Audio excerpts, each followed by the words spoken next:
Today's spotlight shines on Linn Ben's standout freshman shortstop Bryant Starr.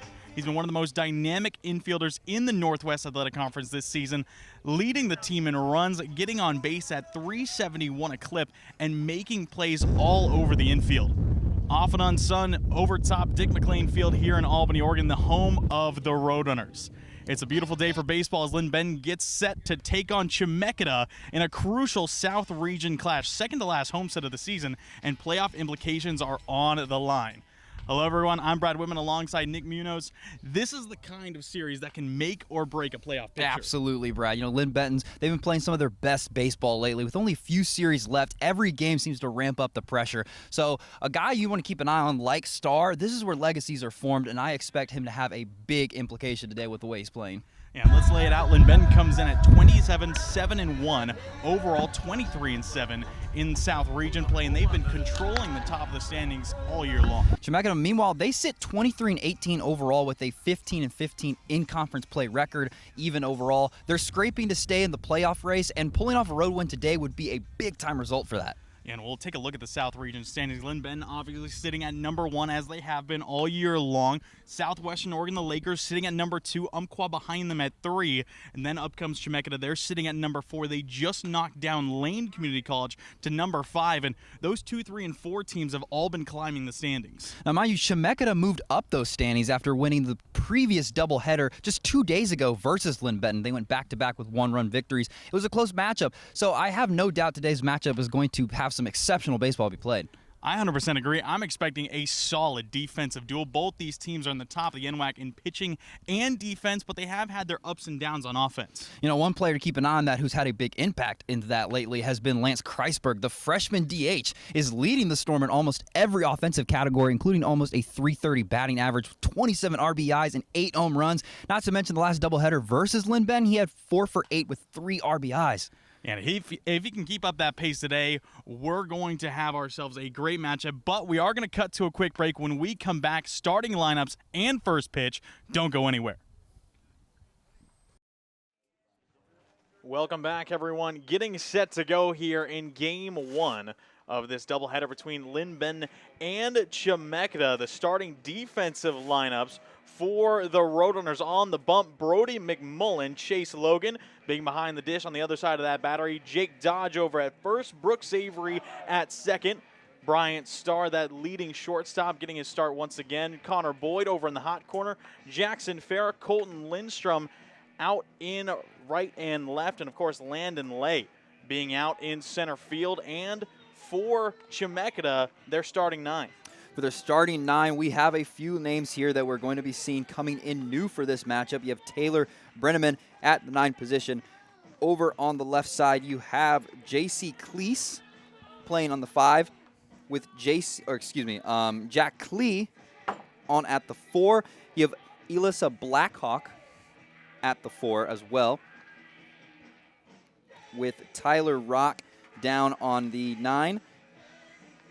And yeah, so starting at the 1, batting leadoff, Taylor Brenneman playing out in right field. Also have batting second.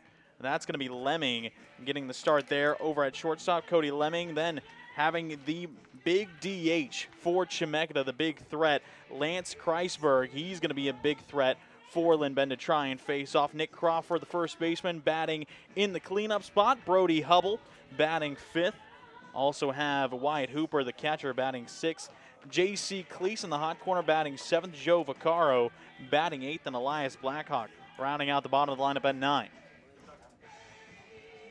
But it's set to be a strong matchup today. Brody McMullen starting on the bump for the Roadrunners. He has been a lot of fun to watch as of late. A fastball, curveball, slider mix. Has the occasional changeup that he tosses in there as well. And you know, Linn Ben coming off back-to-back losses versus Chemeketa in that last doubleheader. They're really looking to fight and reclaim that really dominant spot in the 1 seed in the South. Absolutely. Losing by only a 2-point differential. You would imagine that they're going to be hungry today, get that win, and hopefully write a new series in this matchup. Yeah, it was back-to-back one-run games that Chemeketa were able to take, a 10-inning game that they took on, and then were able to win the second game in a quicker fashion as Brody McMullen will get opened up with an 0-2 count versus Taylor Brenneman. Brenneman has been a fun utility guy to watch for the Storm, has done well up at the plate and on the mound, but it's going to be McMullen who starts off 3 pitches, 3 strikes, and he's got out number 1. It's a very nice start overall for Lynn Benton. That's the type of start you want to give yourself momentum and continue that on throughout the game. And they're going to be really looking to find that stride early, really lock in and take control right from the get-go. Lynn Benton have been a team who sometimes let games get away from them, sometimes let them get a little bit closer than they maybe should. And Chemeketa, they were able to take advantage just 2 days ago in that last doubleheader. Now we're going to see if the Roadrunners can lock it back in. Brody McMullen making a 1-1 count here. Did have 4 strikes to open up that start, and already seeing a lot of early strike potential from him. He stayed very consistent throughout the season. A 1.33 ERA. This one put in play towards the left side. Connor Boyd fields it, fires it for him beyond foul territory, and Jake Dodge will make the catch over at first. Very nice catch by Jake Dodge. The type of throw you want to see that can take opponents out of games very quickly. It was a nice series of events for the Roadrunners. Yeah, Connor Boyd has gotten a lot of work in the hot corner for the Roadrunners. He's been getting more and more consistent all throughout his time, and he's been a nice piece of the puzzle, sophomore infielder from Colorado. He's been great to have, and here up steps the main threat, Lance Kreisberg, currently leading Chemeketa in almost every offensive stat category: batting average, slugging average, runs, RBIs, hits, extra base hits. He's got 8 home runs on the season. This one grounded into foul territory. It will be called foul. Count will go 0-2, and Brody McMullen looking to put him away quick. It's a nice overall series of events for the Benton. When you have a throw like that, it's able to give you momentum, and I think that now with this upcoming batter, you're already looking at a very positive start for this game if you're the Roadrunners. It's a great overall series of events that you can now hang your hat on. Yeah, Kreisberg went 4 for 8 in that last doubleheader just 2 days ago. 4 for 8 with 3 RBIs as well. He was a huge piece of the puzzle for the Storm. Now he's looking to do the same thing. This one grounded towards the middle. Bryant Starr lays out, can't get there. It's a 2-out base hit for Kreisberg. Starr with the diving attempt. That would have been great if he was able to haul it in and throw it back over to first, but not close enough, and they're able to steal the first plate. Yeah, and Kreisberg taking advantage there, getting a hit with an 0-2 count is, if you're McMullen, you can't be giving up those kinds of pitches to a hitter this dangerous. You want to try and stay ahead, stay away Absolutely. from a player like Kreisberg, especially in that 0-2 count where you got room to work. You don't want to throw really anything over the plate. No, not at all. Up will step Nick Crawford, batting cleanup here today, the first baseman for Chemeketa. Crawford leading the team in on-base percentage as a first baseman. It's always good when you have a big first baseman, can get on base well, hit well, and he's been great for Chemeketa thus far. We'll see if he's able to continue that as of right now. Currently sitting himself at a .226 batting average, but .437 on-base percentage. 2-0 pitch from McMullen. This one swung on, hit, popped up just beyond shortstop. Bryant Starr will get called off by Demonu. He'll make the catch for out number 3. 1 stranded on 1 hit for the Storm. The Beaks will head to the bottom half. We'll be right back.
Brody Hubble leading things off for the Storm in the top of the second, trying to get Chemeketa on the board early. Hubble looking to see what kind of impact he can make, batting .248 on the season. He's the team leader in stolen bases, so he's got a great bit of speed, and he's usually able to take advantage of that fact. He usually starts a little bit higher up in the order. Today he's starting at 5th.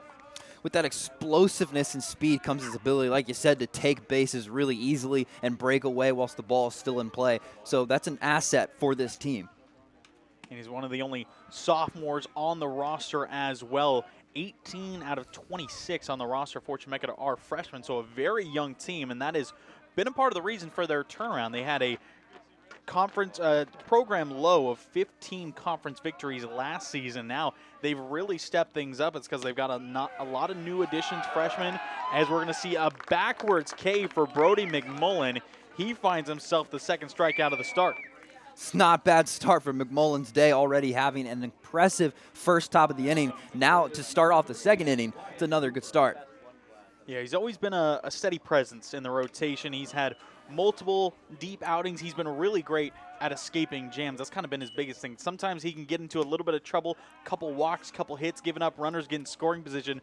But he's one of those pitchers who's always able to battle out of it. And I've talked with head coach Andy Peterson before, and one of the things that he always says about Brody is that he's competitive. As this one knocked towards Bryant Starr, he'll make the catch on the line for out number 2. But McMullen, he's always competitive. Even if he struggles, he's going to get ramped up and compete. And when he gets in more tense situations, that's where actually you can see his velo rise into the low 90s. And Starr on that last play, making it an exceptional grab, making it look easy out there. This is an overall great start for the Linn Benton Roadrunners. Up steps the third baseman, J.C. Klee, one of the two Klee brothers competing today. Again, his younger brother and Jack Klee is on the bump for the Storm, and he's getting the start over at third. We'll even it up with a 1-1 count here. J.C. been a solid piece for Chemeketa on the season, batting .218. Still looking for more of that consistency, but has hit well with runners in scoring position. He's got 12 RBIs and 7 doubles on the season. It's not bad at all. It's a very nice overall season output, and hopefully you can see that go up today for the Storm. And we'll see indeed. Joe Vaccaro waiting on deck for Chemeketa. Here's the 1-2 pitch from McMullen. Slider just trailed outside, kind of even up at 2-2. We have seen Brody working very quickly with his pace so far in these first couple innings.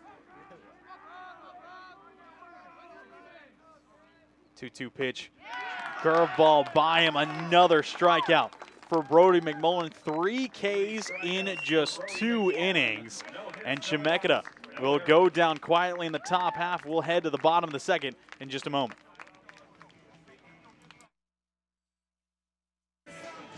Jackson Farah going to be leading things off in the bottom of the second for Linn Benton. And Chemeketa have struggled with this guy a little bit. He hit his first career homer just 2 days ago versus the Storm while the Roadrunners were away. He's looking to do a bit more of that damage here today. Absolutely. Having that impressive stat line against Chemeketa, you got to imagine there's a little bit of swagger on his side today, hopefully replicate that and get his runs in.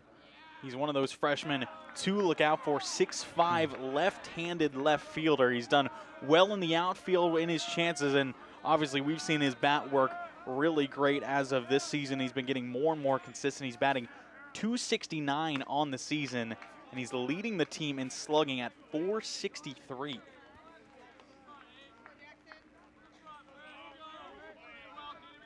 Also got a decent bit of speed as well. He's 5 for 8 on stolen bases on the season. He's just looking to get on base more and more, and he's also got himself 3 triples, team leading 3 triples as well. Big swing and a miss on the 2-seam outside as he'll go down on strikes. It'll be another K picked up by Jack Klee, his first of the appearance. And Jack Klee's been a solid pitcher today for Chemeketa Storm, and I hope that he's able to continue that for their sake. Being able to have a reliable pitcher is always a big game changer for your team. And we know Chemeketa, we've seen their solid pitching. We've talked about their solid pitching, but one of the most interesting things is Linn Benton, they're not a huge power team. It's not exactly their forte. Currently 15th in the league in terms of slugging, 18th in terms of batting average. Not really towards the top. As Andrew Demina will ground this one over to short, it'll be gobbled up and tossed over by Lemming for out number 2. But Lynn have hit 5 home runs on the season as a team. 4 of the 5 have been versus Chemeketa.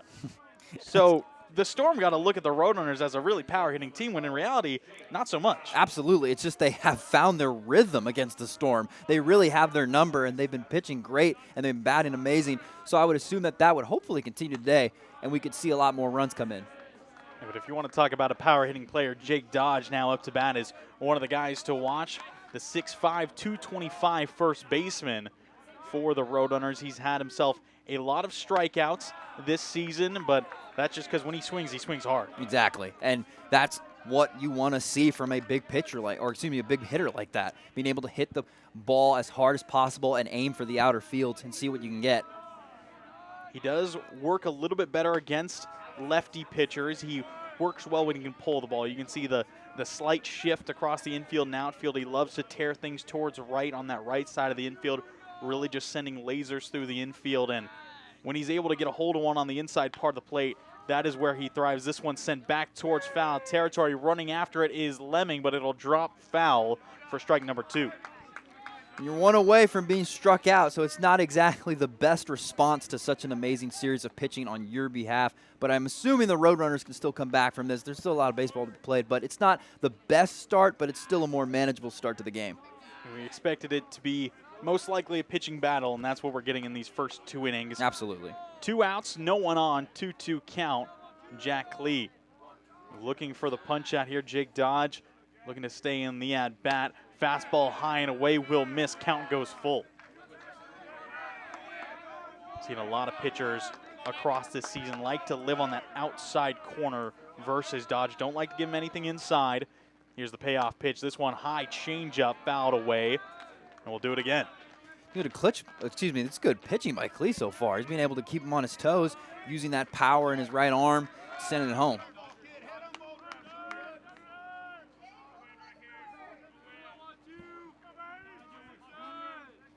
Klee will set. Another payoff pitch upcoming on the inside corner, pulled wide, and that one may have been ball 4 on the inside corner, but Dodge got around it. That definitely did look like a bit of a ball, but the ump will let it fly. Again, anything on that inside part of the plate he wants to tear the cover off of. He saw that one cruising in, tried to pull it, sent it into the LB dugout. Another full count pitch upcoming. This one swung on, turned towards right, down the line, it's fair.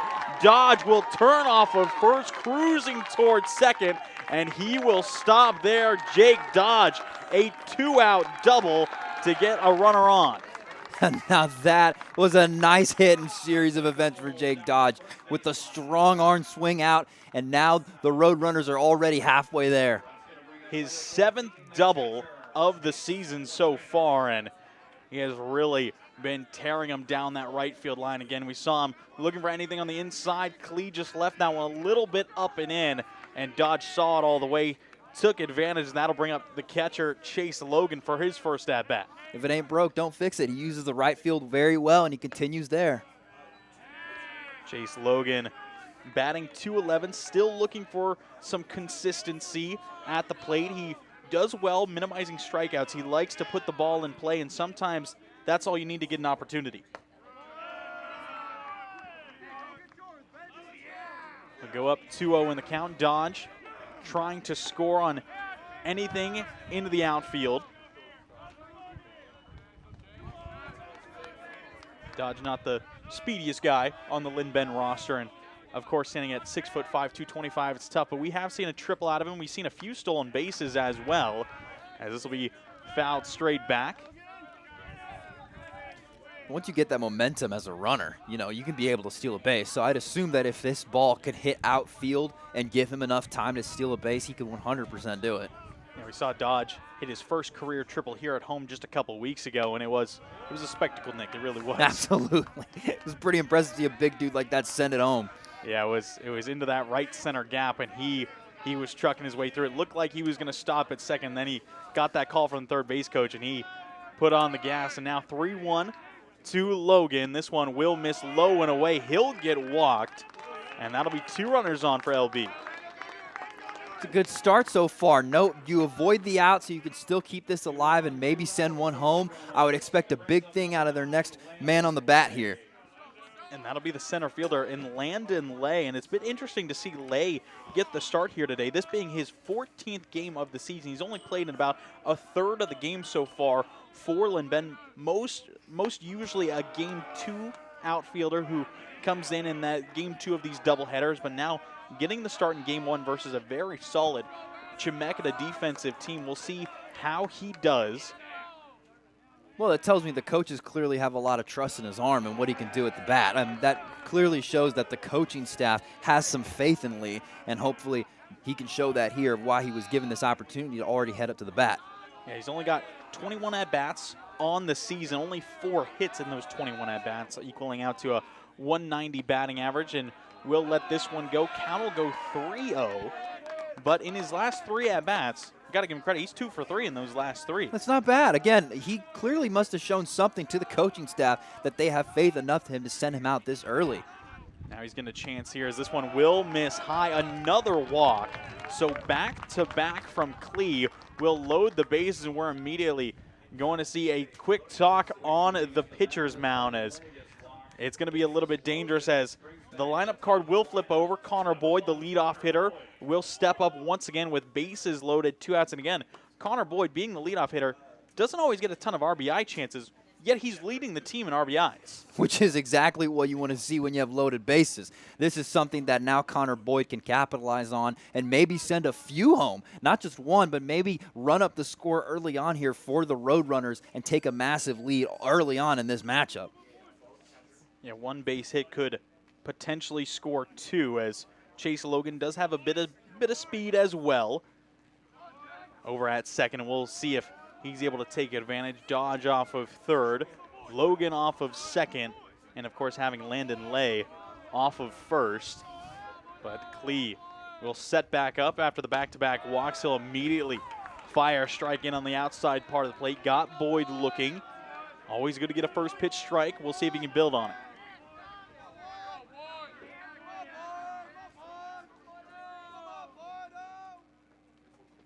This one swung on, popped up into the infield, settling under it. Looks to be Lemming. He'll get it on the cut of the grass, and bases loaded, 2 outs, not able to take advantage. Score will stay knotted up at 0-0 heading into the third.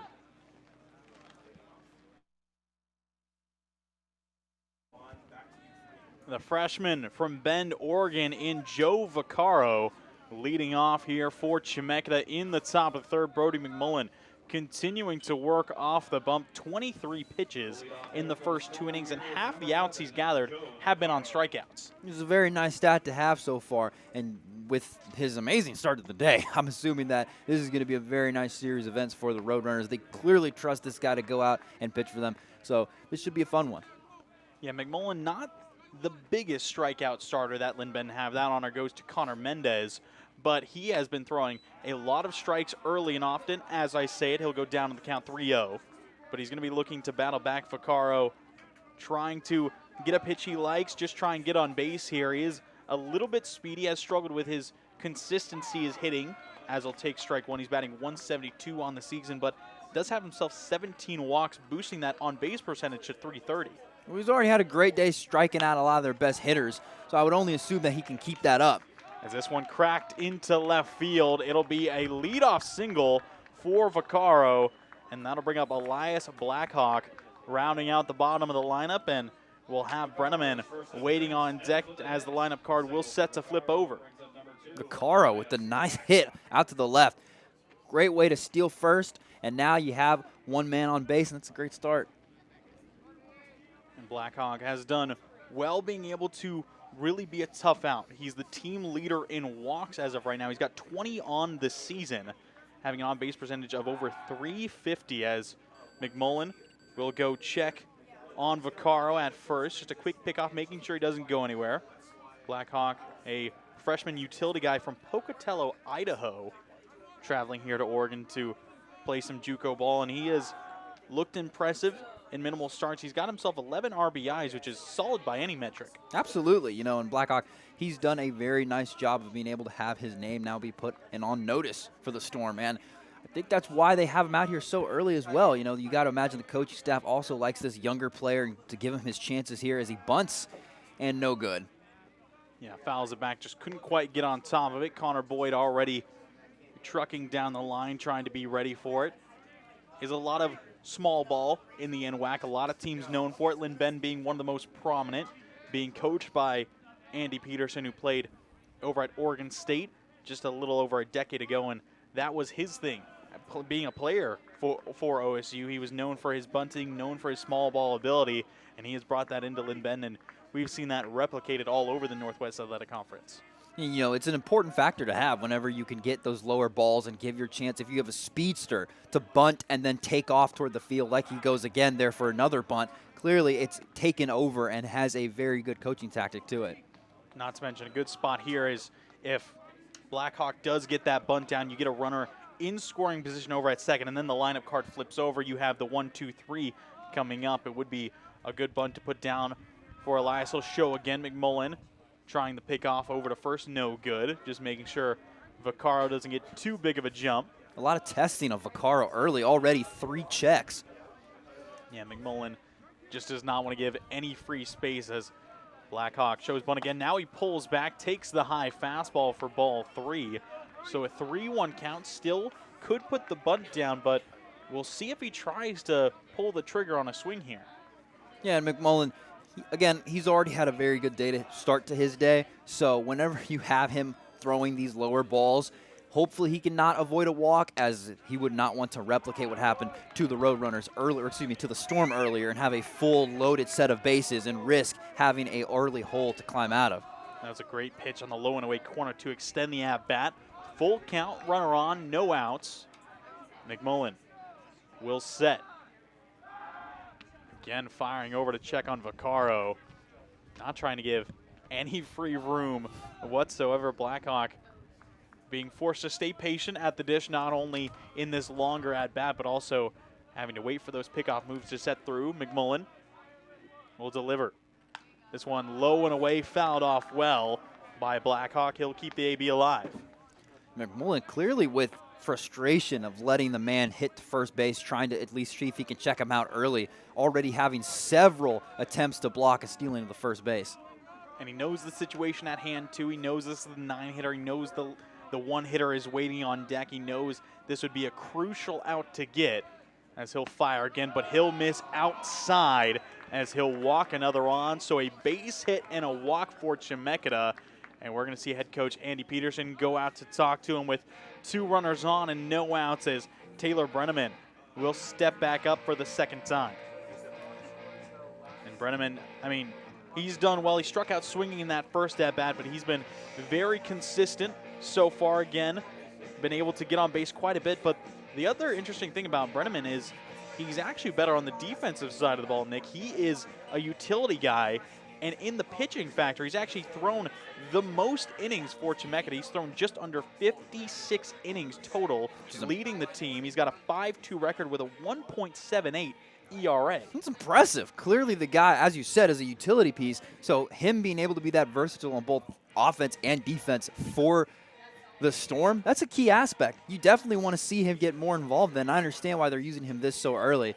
As for McMullen on that last one, are you worried in his head that he would be wanting to not replicate what happened to Cleese earlier, where he ends up accidentally loading the bases with continuous walks? You don't want to see him replicate that in this inning. I mean, I'm expecting him to try and stay low in the zone in this at-bat. In this situation, no outs, 2 runners on. The biggest thing you can look for is a strikeout or that double play ball to really get those 2 outs. So living low in the zone, trying to force swing and misses, trying to force that ground ball, that's going to be the key here. But we'll see what he chooses to do versus Brenneman. He got the K in at-bat number 1. We'll see what he has cooked up. Bunt being shown by Brenneman. This one will be fouled back. It was a high pitch towards the top of the zone. Brenneman a little bit too far on top of it. Got a little too excited there to already take off as well. The bunt a little too high, and there it leads to the foul. Got Cody Lemming, the sophomore from Staten, waiting on deck for the Storm. He's going to be looking to try and take advantage of. Brynn does get the bunt down. Dodge crashing from first. Boyd crashing from third. This one popped up. Will be towards the backstop, so a quick 0-2 count. And that's the best thing you could hope for if you're McMullen. Absolutely. Again, trying to avoid another walk, get your first strikeout here, and make it look more manageable to end this series and move on. So Brynn will set. Looking to take a cut now. Dodge still halfway up the line. Here's the 0-2 pitch. Swung on and hit right back to McMullen. He'll turn, fires it over to second. Star sends it over to Dodge, and that's a double play.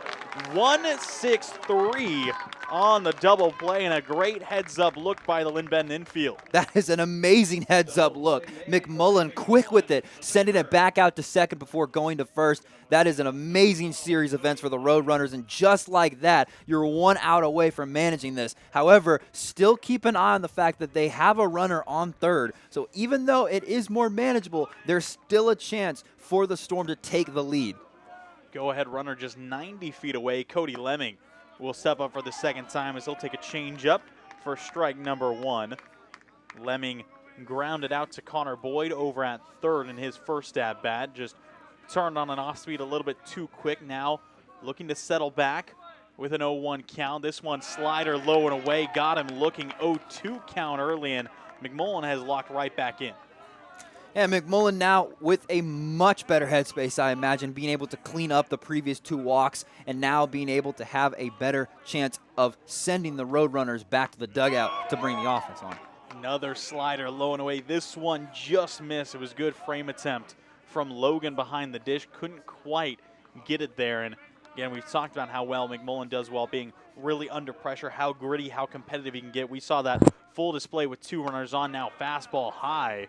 We'll make it a 2-2 count. Still got room to work.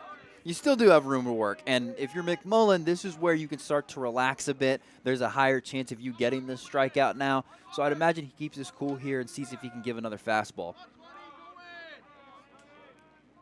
Well, fired in slider, put weakly into play. Bryant Starr crashing, will gather up, fires it over to Dodge. Off the base, he stayed on it in time, and that'll be out number 3, Starr. A great crashing in play throw, a little bit off target, but Jake Dodge able to manage. We'll head to the bottom half.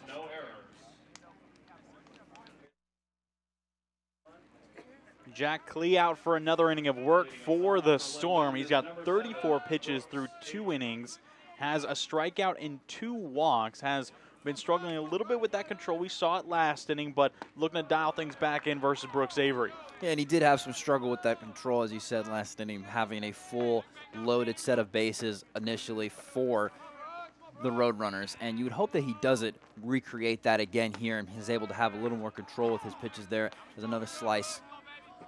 Will make his way quickly through on an 0-2 count.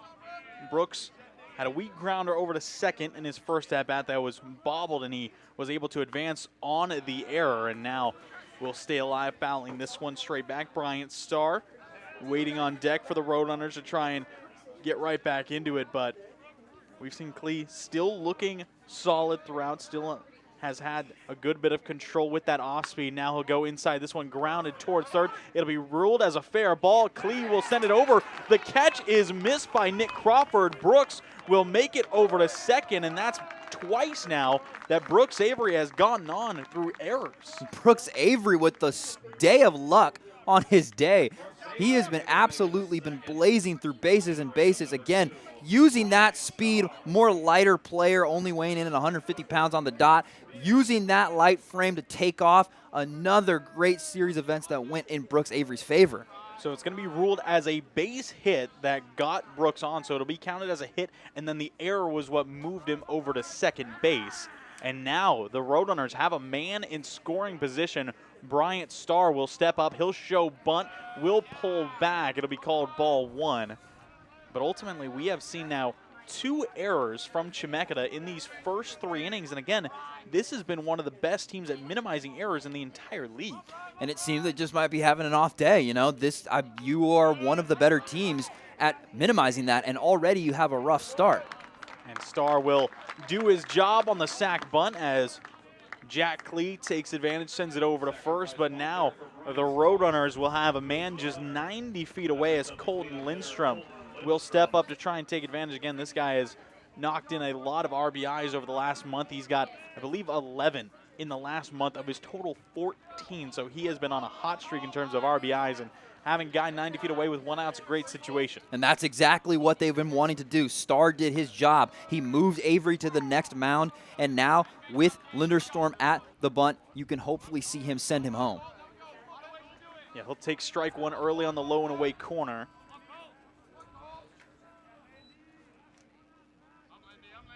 Here's the 0-1 pitch, swing on and miss, another slider, this one getting away, and Lindstrom will fall down 0-2 in the count.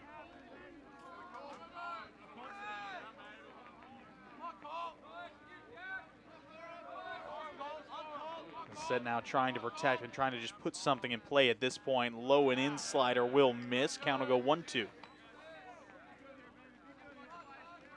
Hopefully he can clean it up a little more. Again, he's had a better outing there being able to knock Starr out with the pitch back to first. So if he can get a few strikeouts here and avoid the home take. This one hit well towards the right field side, but foul. Lindstrom staying on a bit of a dangerous pitch there from Klee, especially in a 1-2 count with a great RBI hitter. Might have to be a little bit more cautious. I'd expect him to go back to that slider. He got the first one looking, then he sent the second one way outside, and Lindstrom was chasing it. We'll see if he goes back to it on the 1-2. I think he's trying to get Lindstrom out of his comfort zone as he sends this one flying. This one towards left field. Vaccaro back towards the corner. Be Hubble who makes the catch, but the tag up at second. At third will come through. Brooks Avery scores, and Lynn put the first run on the board. And that is a nice job for the Lynn Benton Roadrunners to get on the board. A great series of events. You have an error that sets you up in a nice opportunity. Bryant Starr comes out to set him up even further, and then Lindstrom to send it home. Lindstrom's 15th RBI on the season on the sac fly towards left center.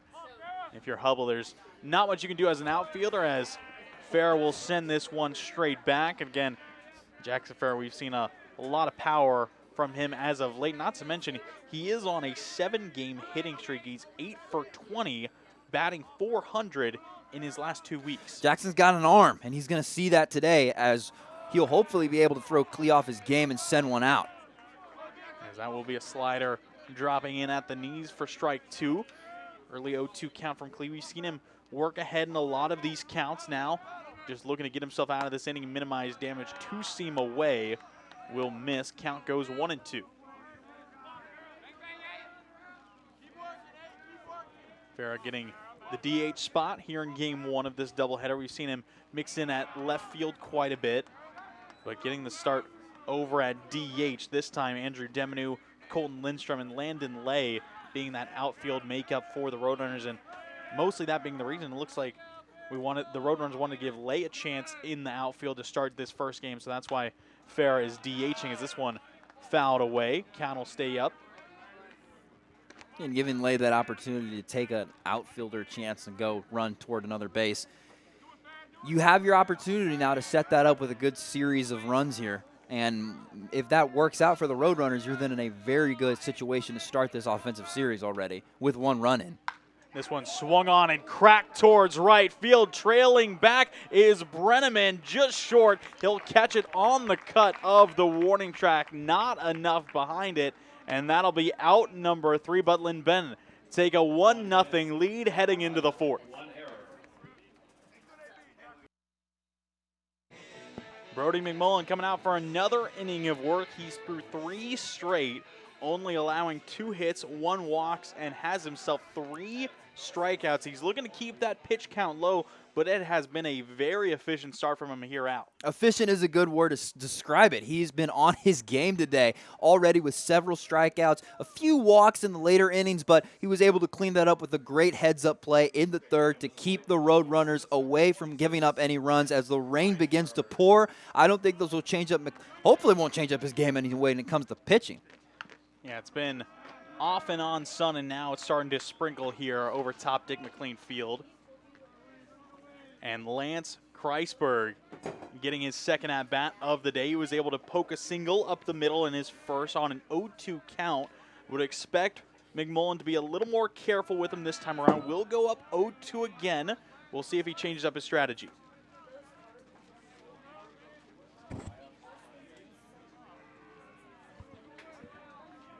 Kreisberg has stayed efficient. You can see the shift in the infield as well on the pull hit as Kreisberg reaching for this slider will foul it off. You can see he's got himself in a very low stance, and that allows him to really fend off anything he might chase. He allows himself to chase a little bit because he knows he can still put a bit of barrel on it. Exactly. You can have that stronger hit when you go lower and come up. And now he'll crack this one foul. And again, you can see him pulling on a lot of things early as Connor Boyd, Bryant Starr moving closer to that third base line, as you also have up the middle Brooks Avery. He's basically sitting behind second base as of right now. He's just shy of it, and we'll see if that ends up paying dividends. Dodge more closer to the 3-4 hole as this one swung on and fouled. High bounce for Boyd. He fires across. Dodge is there, and that'll be out number 1. Not fast enough to get there. You would assume that he would be able to pull it down and move a little quicker, but again, with that light lower bunt that bounces out to the left, it's pretty easy to field and send it away. Yeah, Kreisberg not able to leg that one out, but again, you can see that pull hitting potential as he comes up, swings over top of it, but that'll bring up Nick Crawford for the second time today as this one will miss low for Brody. And still looking for more of those first pitch strikes, looking to stay efficient in that realm. Crawford flied out to shallow left in his first at bat. Now we'll get up 2-0 in this count.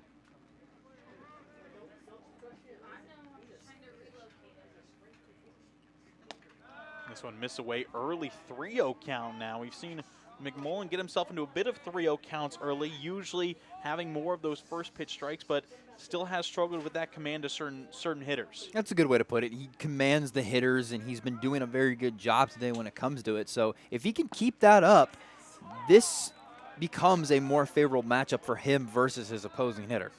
As getting a nice call at the knees there. Crawford thought it was ball 4, was about ready to start trotting on down to first. As this one popped up now right side. Gathering Lindstrom coming in, and a catch will be made by Avery over from second base for out number 2. Already stole the first points of the game for the Roadrunners, and there with the good save out in the right field. It's a good start of the day for Brooke Avery. Got to be happy with it. I mean, getting on base twice offensively, once through an error and then getting over to second on an error, but having yourself an infield hit.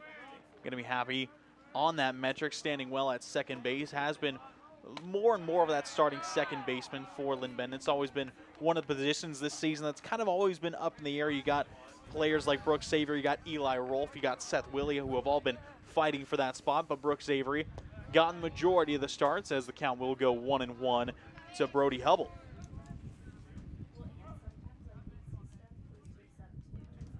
Hubble struck out looking in his first at bat. It was a backwards K on the low and away corner. Now we'll ground this one over to Starr. He'll pick it up, bobbles it a bit, but fires it over to Dodge in time. And just a little bit of extra finesse on top of it to find out number 3, Chemeketa.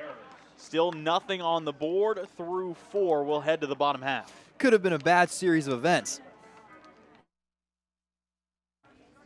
Jack Klee gave up the first run last inning in the bottom of the 3rd, but other than that, he has been lights out, and one of the main things that has been struggling has been the defense behind him, already picking up 2 errors in 3 innings, but he's still through with only allowing 2 walks, a few hits, and having himself a strikeout.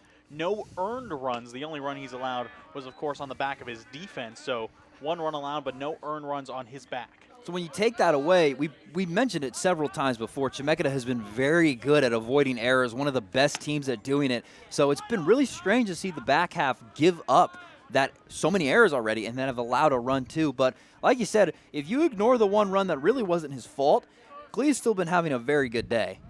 And he's been filling up the zone early as it'll go to a 2-1 count versus Andrew Deminu in his second at-bat of the day. Deminu, .237 average on the season. He's a veteran outfielder who has had just a lot of presence in the lineup all year long. This one will be popped up shallow in foul territory. Running after it is the catcher and Hooper, but it'll fall just shy of the Chemeketa dugout, and it'll be strike 2.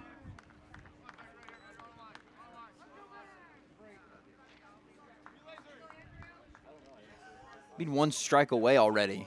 And you can imagine that now this puts the pressure on Klee to get it out early. Devenu he's been fighting well. He's been a solid contact hitter all year long. He's been one of the most consistent hitters across his 2 years as a sophomore. He batted over 250 in his freshman year, now batting just under 250, but this one flown out to center. Hubble will make the clean catch on the run in shallow right center for out number 1. Brody Hubble with the lazy date run up and grab. I like the approach of trying to send it out as far as you can down the middle, but not enough oomph on it to hit the ground quick. And that'll bring up the big man in Jake Dodge. With 1 out, no 1 on, had that double down the right field line in his first at bat. Now looking to take the cover off something, change up down towards the dish. Got him swinging for strike 1. And again, those low pitches, those inside pitches are where Dodge loves to try and take big swings, and he looked at one there, and you'll see Klee immediately goes right back towards that same pitch. This one a little bit lower. Dodge will hold off, but 1-1 count, 1 out, no 1 on. He's looking to get the Roadrunners a man on. He has the size and power to send those in hits out as far as possible, so I can imagine that he will like to take those chances there. And another change up towards the knees that Dodge swings over top of, was just able to tip this one towards the backstop. Count will go 1-2, but Klee, I think, looking much more confident in this approach towards Dodge, and he'll get ahead 1-2. He'll set. Here's the pitch. Slider was looking for the low and away corner, missed it. Count will go 2-2.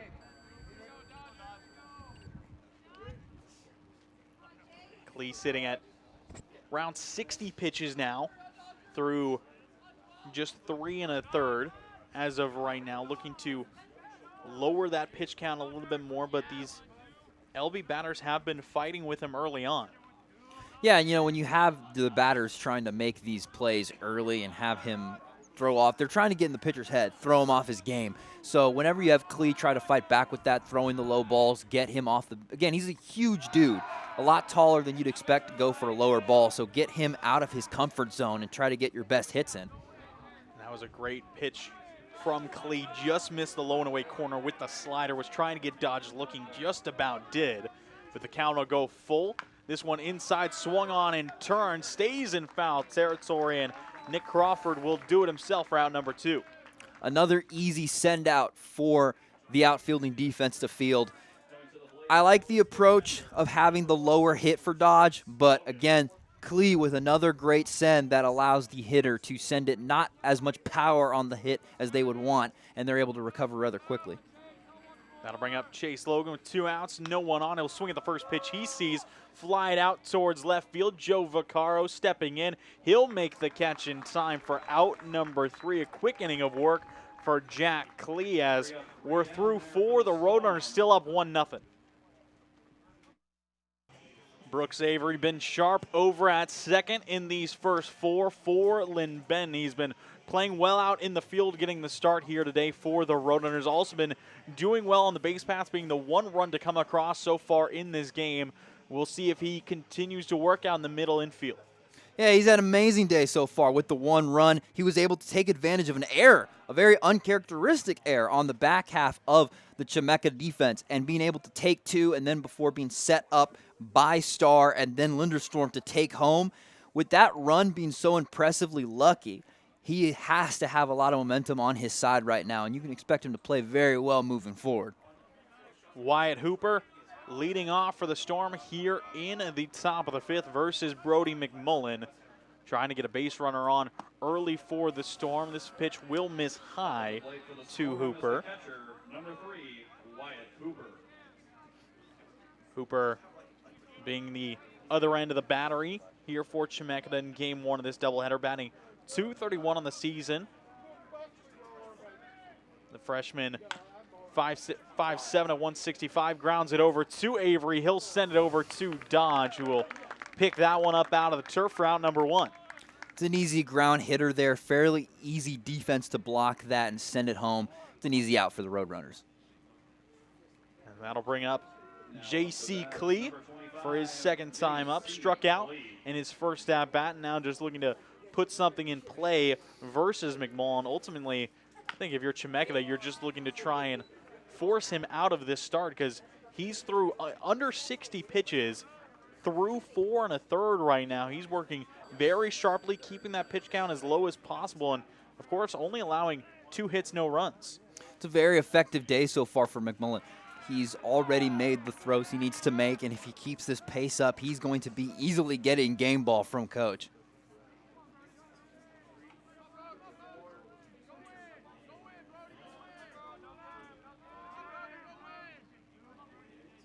Here's the 0-2 pitch.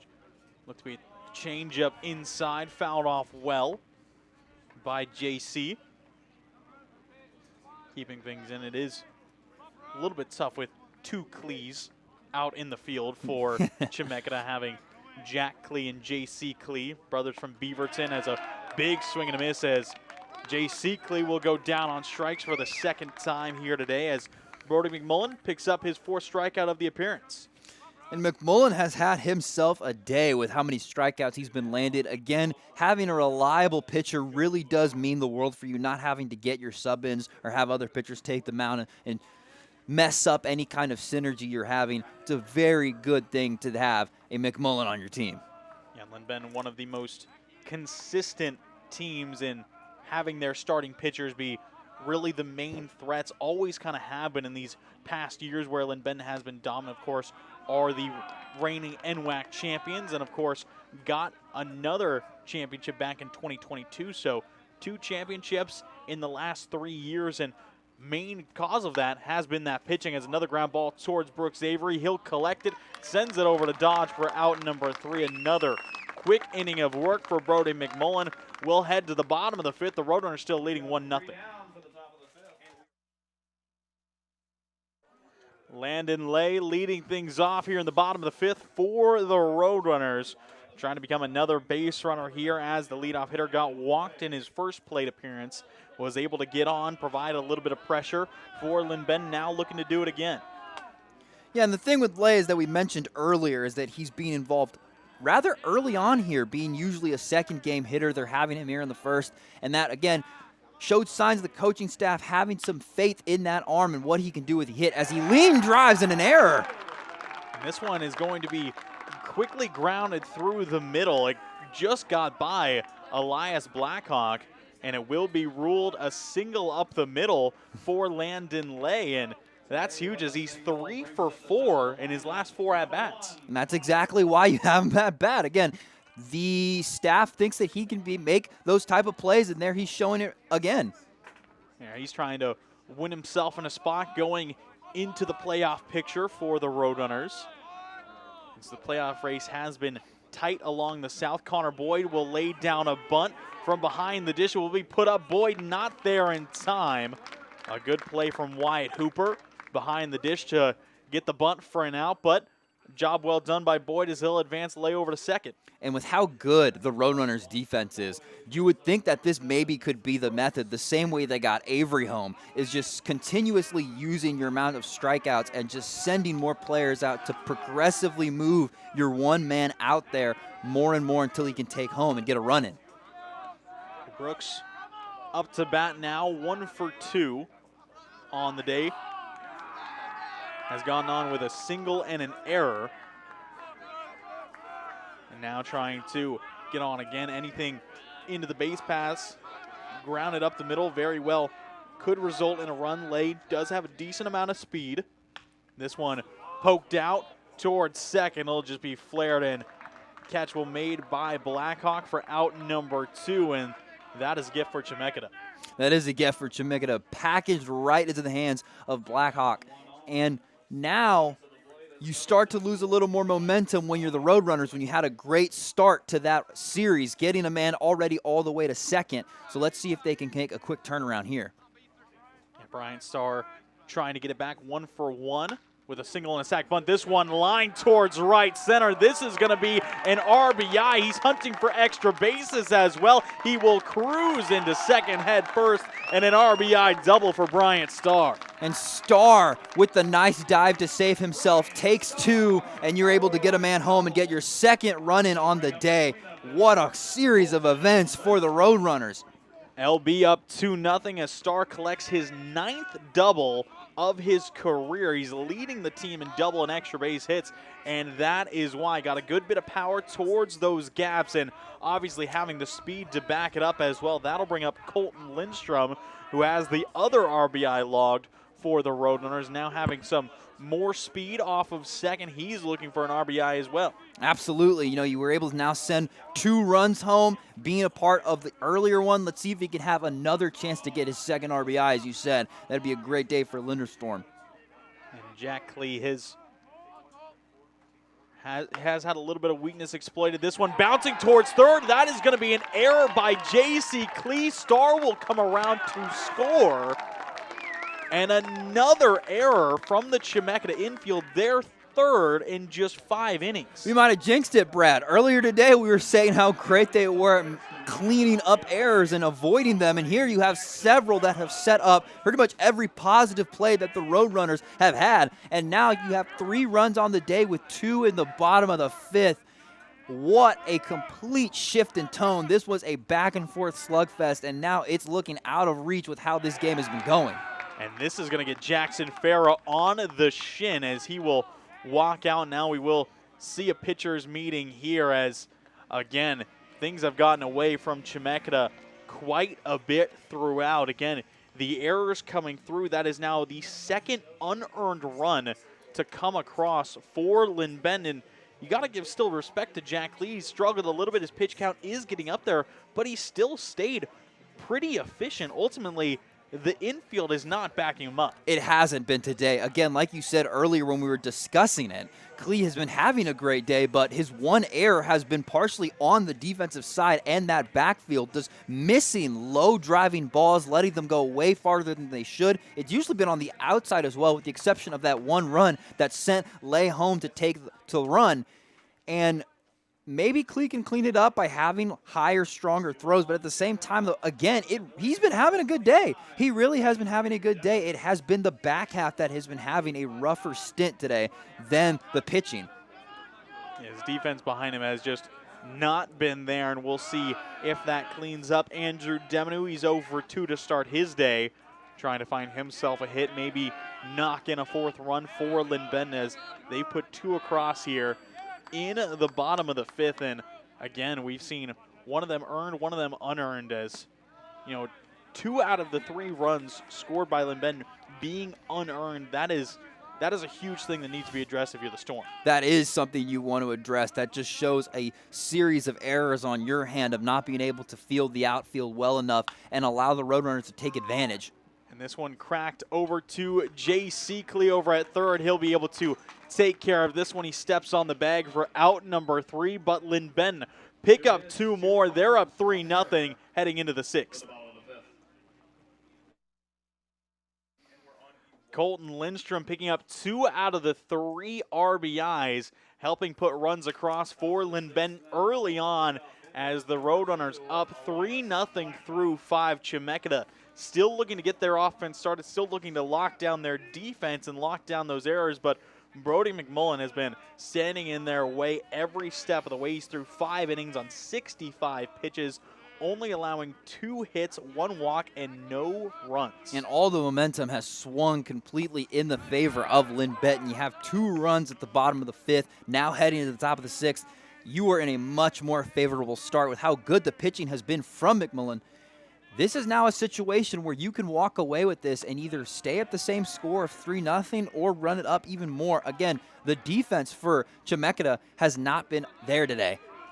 Yeah, it really hasn't. And, you know, Lindben, they're looking to lock in that number 1 spot in the South. And Chemeketa, they're just looking to stay alive in their playoff hopes. Again, haven't made a playoff spot since 2019. They've been struggling these last few seasons, have been steadily improving, but still haven't quite been able to break that barrier as they need to. This one cracked well by Blackhawk into left field. Deminu will get behind it and keep it from being extra bases, but a lead-off single for Elias Blackhawk, his first hit of the day. It's a nice way to start your first hit already for Blackhawk, and that is another situation where the Roadrunners have to keep their eye on. You don't want to immediately lose it after having a great lead. You don't want to give up any runs. I'm assuming that maybe like the last time this happened, McMullen is going to be checking him a lot. And we got a pinch hitter in for Chemeketa. Joey Genduso stepping in place of Taylor Brenneman, taking over here. Genduso, the freshman from Hillsboro, Oregon, batting .244 on the season, having a nice slugging of .387, got 5 doubles, and he's the only other player on the roster who has home runs. Again, Chemeketa, they have 12 homers on the season. 8 of them have come from Kreisberg, and the other 4 have come from Genduso. So I could imagine this is a strategical move to send out one of their homers on here to see what they can get going. Yeah, it looks like trying to really take advantage and get something on with runners on to really crack this thing away. You know, I didn't see Brenneman really have that fire early on, went 0 for 2, and it looks like immediately just trying to swap him out and get Joey Genduso in, heated up here in the lineup. Might put in work, but a 1-1 count with a runner off of first.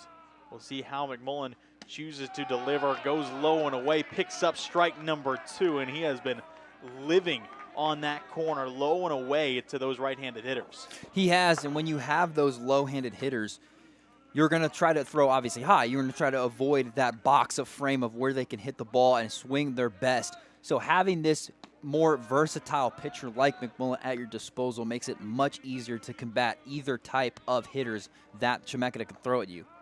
Yeah, Genduso, he's another big power hitter. He's 6'1", 210. Of course, talked about the 4 homers, the 5 doubles. The other thing about his game, Nick, he is leading the team in strikeouts with 41. The next closest is Kreisberg with 23. 41 is a huge number of strikeouts, and similarly to another name we know from Lindben, Jake Dodge, he's a big swing hitter. He likes to just take big hacks all he can, as he'll get right on top of that one and go down on strikes. Brody McMullen picks up his 5th K of the afternoon. And that's also his 42nd strikeout now, as we just said. He has been the big guy. He's been either all in or all out with his swings, as we saw there. He'll take a full jab at the ball to see if anything goes, as McMullen continues his fantastic day. Yeah, he's got 48 strikes on just 76 pitches. This one put in play weekly. Starr fires it across. Is it in time? Yes, it is. Bryant Starr, the highlight reel shortstop, puts another one away. And we got 2 outs here in the top of the 6th. And that is a good way to avoid a situation where you were 1 away from loading the bases. Bryant Starr with the lean drive throw out to Avery. And now you are avoiding that situation of having a full loaded diamond. But danger not gone yet. Lance Kreisberg, he will step up with 2 outs and a runner in scoring position for Chemeketa.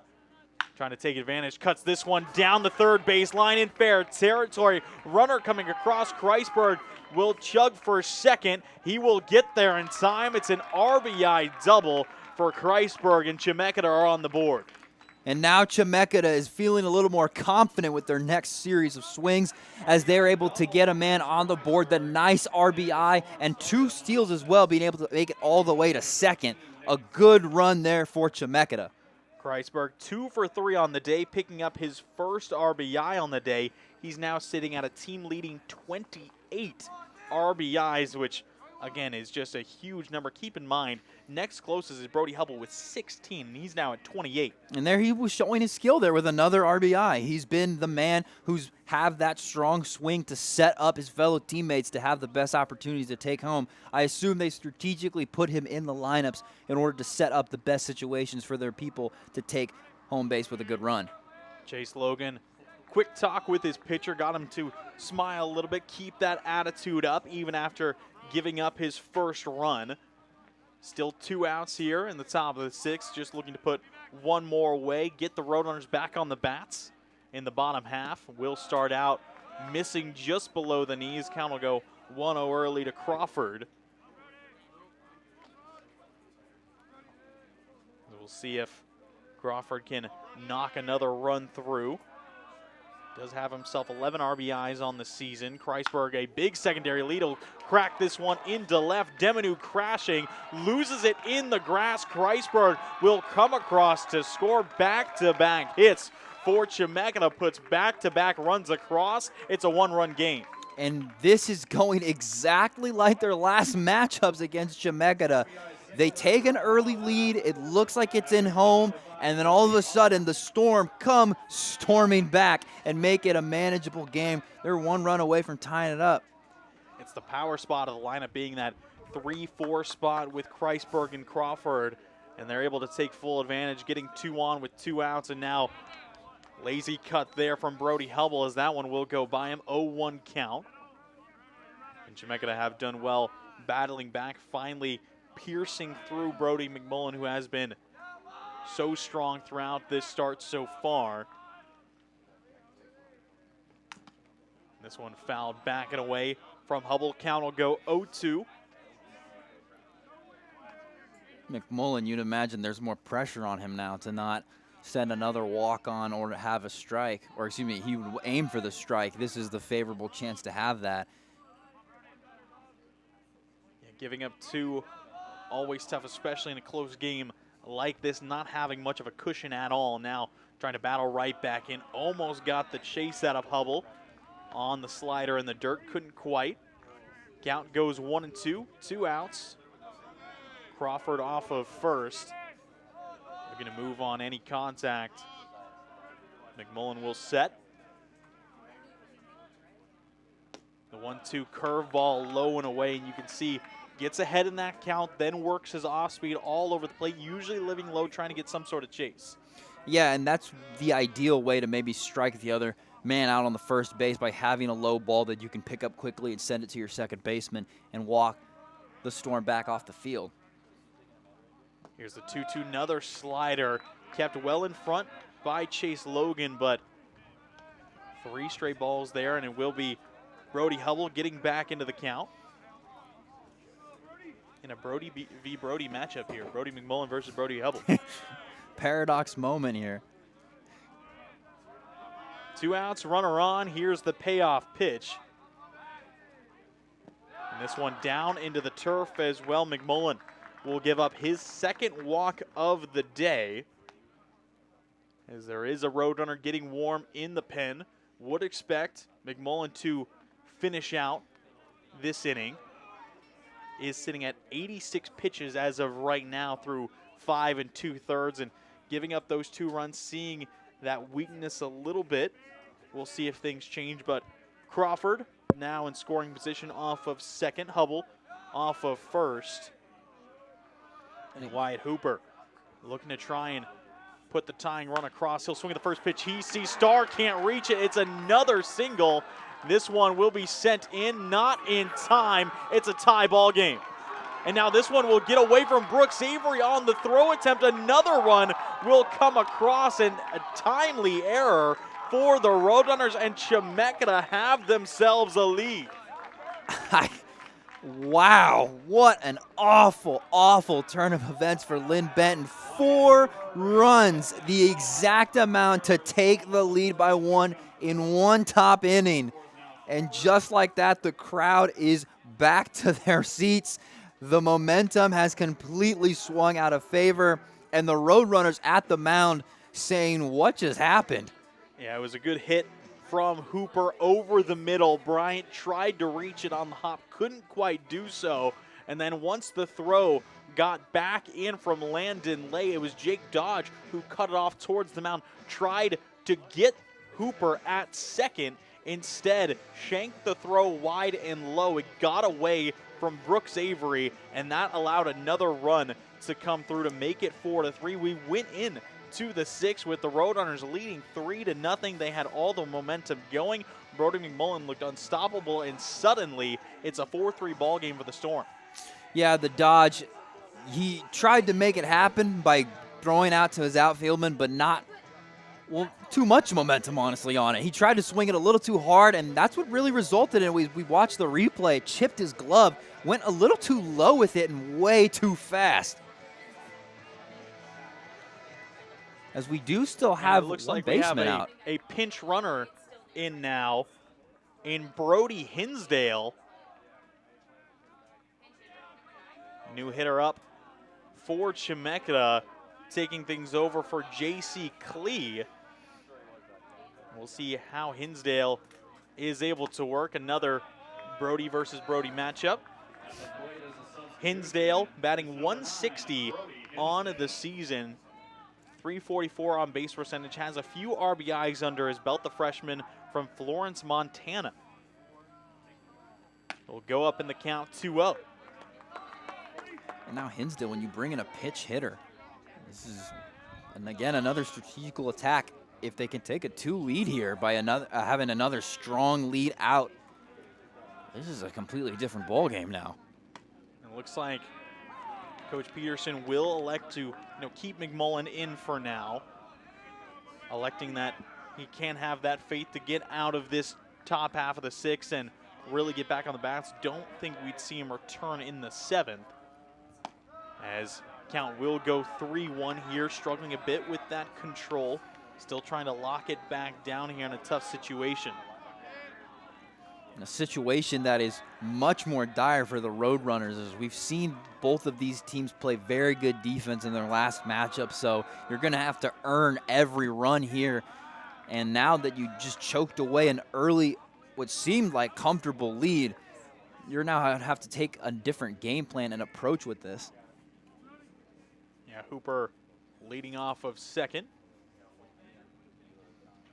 trying to take something away. And I do have to ask you, Nick, do you think, you got 2 Brodies now in the lineup for Chemeketa. You got Brody Hubble and you got Brody Hinsdale. Do you think they fight over the spelling of Brody?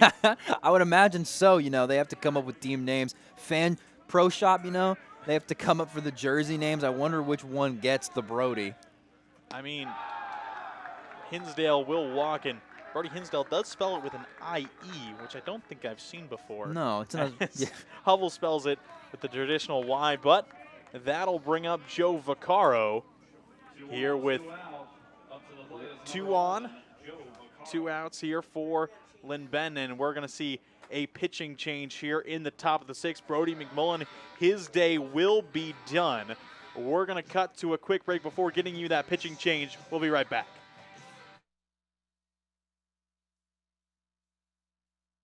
New pitcher on the bump for the Roadrunners, the 6'7", 210-pound Noah Dewey, getting his 12th appearance on the season. Dewey currently sitting at a 3.79 ERA across 19 innings pitched. He's leading the Roadrunners in saves, and he's looking to pick up another big performance here today versus Chemeketa. Yeah, and you hope that the pitching can stay consistent, although McMullen's day did fizzle out near the end, having those 2 errors on his part, a part of the defense when they weren't able to have the run. Hopefully a change of pitching can give them a momentum swing back in their favor and make this a winnable game for Benton.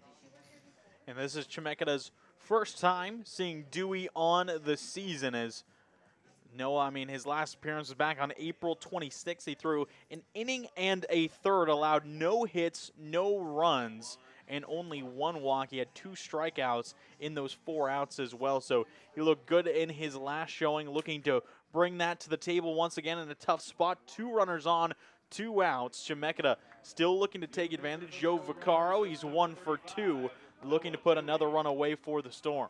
Still at the plate is number 11, Joe Vaccaro. Dewey he's not an easy guy to get a hit off of. Of course, that 6'7" arm angle can make things really, really difficult. It's that frame that gives him the advantage of having the higher stance and the more powerful swing. And therefore, it gives him that, like you said, it gives him a very clear advantage that most other pitchers don't, just being a larger target.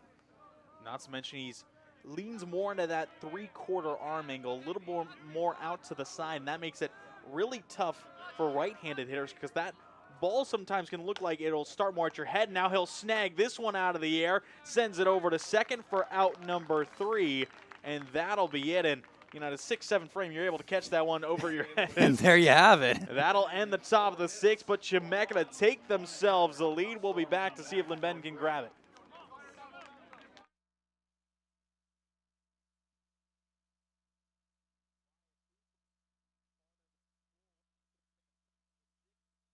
Chemeketa has been solid behind the dish, and of course, getting a hit and a run across for Chemeketa. Jake Dodge leading off here in the bottom half of the sixth for Linn-Benn, and the biggest thing right now is they're trying to get back at this lead. You know, they led 3-0, and they had the lead since the third inning, and then Chemeketa came roaring back in the top half. Yeah, and, you know, Jake Dodge was a part of one of those incidences when you had him throw the ball a little too high, or excuse me, a little too low with a little too much oomph on it to the outfield. It caused another Chemeketa Storm to take another run, as he's able to field this one good, and you imagine that he's able to shake it off and have a better performance. And Joe Vaccaro will make the catch out in left field for out number 1. And another one quickly put away for the Storm. Jack Lee continuing to work out there for the Storm. He still stayed very efficient throughout. He has. He's been still having a very effective day. I mean, he's still been the reliable pitcher. No changes for them. They like what Klee's been doing. I don't think they're going to change it anytime soon. It's Klee with another nice lean drive. And again, Jack Klee, he's been reliable, so I don't imagine any pitching changes sooner than later, much like how the Roadrunners have had theirs more recently. We do have a couple defensive changes as well. Joey Genduso now out in right field, as well as Brody Hinsdale now at third base. And that getting a couple replacements after we saw the pinch hits come through for Chemeketa. We'll see how they do in the field, maybe just looking to minimize those errors as well, as it'll be a 2-1 count. Chase Logan still trying to work his way back into it and just get someone on for the Roadrunners. He'll foul this one back. Count will go 2-2. Another good line for Klee. I'd imagine that he's going to try to keep sending those low ones in.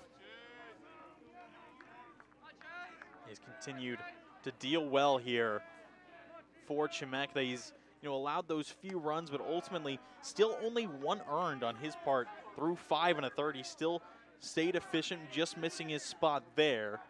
But Linn-Benn really haven't quite been able to figure him out as of yet.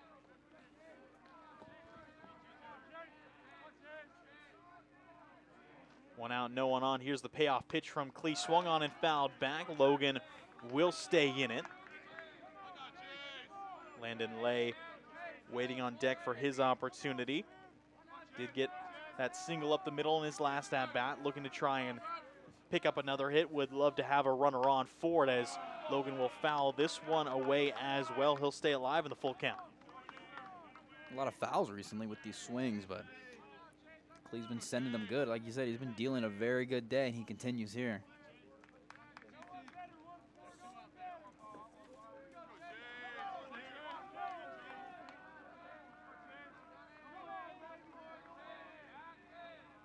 Klee will set, fires another payoff pitch. This one flown out into the infield. Settling under it will be Lemming. He'll make the catch round number 2. And Lemon with the easy strikeout there, being right into his glove, as we'll see another rotation as one of the recent runners is coming back with Lay. Yeah, Lay looking to try and stay efficient, keep up those hits. Of course, again, he's 3 of 4 in his last 4 at-bats so far this season. We've seen him get a couple sprinkled in, but starting to get more and more consistent. Started off the season pretty cold, but has been warming up again. 3 of his 5 total hits on the season have come in those last 4 at-bats, so he's been working well, and we'll see if he continues to do so throughout today. This one swung on and fouled away. Klee will get ahead 0-2.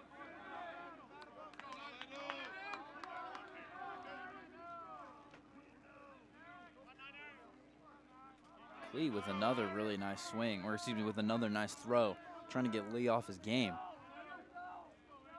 Klee has done well pitching to contact. Only 2 walks and 1 strikeout. He's been able to get the ball on the ground a lot of pop-ups as well, which is something that Linn-Benn have struggled with that last couple of weeks, maybe searching a little bit too much for power. You get back in that stance a little bit, try and elevate, and you end up getting too far under it. As Klee looking for the punch out here, fouled away again. Lay will stay alive. And Linn-Benn have been working well into a lot of these counts, but Klee has stayed the favorite throughout. He has, and again, that consistent pitching from your top guy is what you'd like to see and is what keeps him on the mound every series, having that consistency when it comes to his throwing mechanics. Ball one comes through, slider down towards home plate, just missing low. But it's still a spot they'll hit. You can see Hooper acknowledge his pitcher out front. 2 outs, no one on. 1-2 from Klee, fouled off again by Lay, still staying alive, but Jack Klee is, he's peppering the zone right now. He is. He's very much making a better attempt, I guess, to have the chances to now mess with Lee and get him off his game. And I think the biggest thing is now that he's got the lead in hand, he can work a little bit more comfortably, know he can still give up a run here and there and his team's still in, know that his offense can back him up now, as that is the 5th foul of the at-bat for Lay. Already 5 fouls while at bat. Klee is really working with him, trying to see what he can get. If he can, he's aiming for the strike, clearly trying to not allow Lay to have another run. This one inside, popped up into shallow right center. Going back, it will be Jen Duso who comes in for the catch. He'll call off Blackhawk for out number 3, and big 0 on the scoreboard there as Chemeketa hold their lead through the 6th. They got a 4-3 lead heading into the 7th.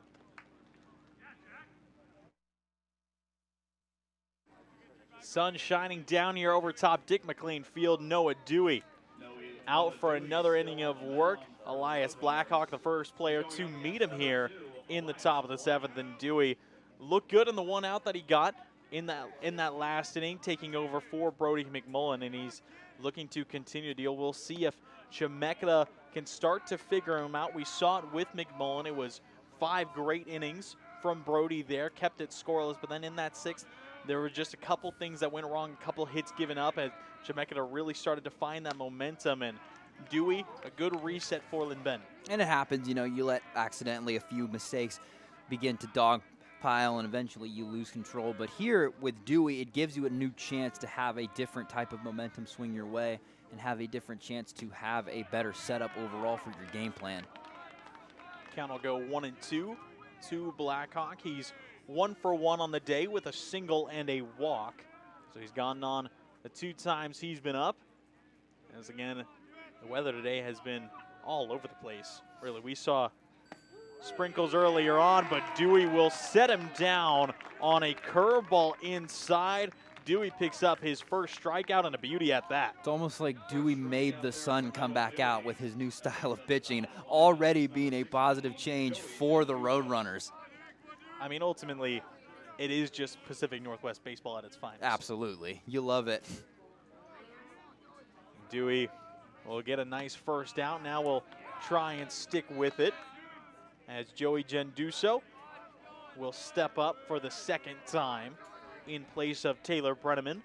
Struck out in his first at-bat, still looking for that hit. The leadoff spot not been kind to Chemeketa here to start the day. No, not at all. And now Dewey can definitely take an advantage of that by sending those balls lower and faster and knock these higher swingers off their match.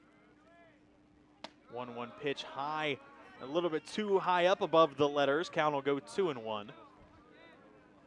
And Chemeketa, I think what I'm more interested to see now, Nick, is how their defense continues to stack up. We've seen their offense work, picked up 4 in that last inning. Now their defense has to really show up as this one popped in towards right field, towards that line. It will head into foul territory as Colton Lindstrom picks up the 2nd out. And already you have 2 outs early on for Dewey, and this is a great way to start as you take over as the premier pitcher, it looks like, for the remainder of the last 2 innings, hopefully being able to get a quick turnaround here by sending the Roadrunners back on the mound to give them their next opportunity to get back on the board. Cody Lemming will step up with 2 outs and no one on. He's 0 for 3 on the day, still hunting for that first hit. One of the interesting things about the Chemeketa roster, Nick, we talked about it a little bit earlier. They have no lefties as this one grounded towards the middle. Star will pick it up and fires it across quickly to Dodge for out number 3. A quick inning of work for Noah Dewey to try and get momentum back the other way. The Roadrunners trail 3-4 heading to the bottom of the 7th.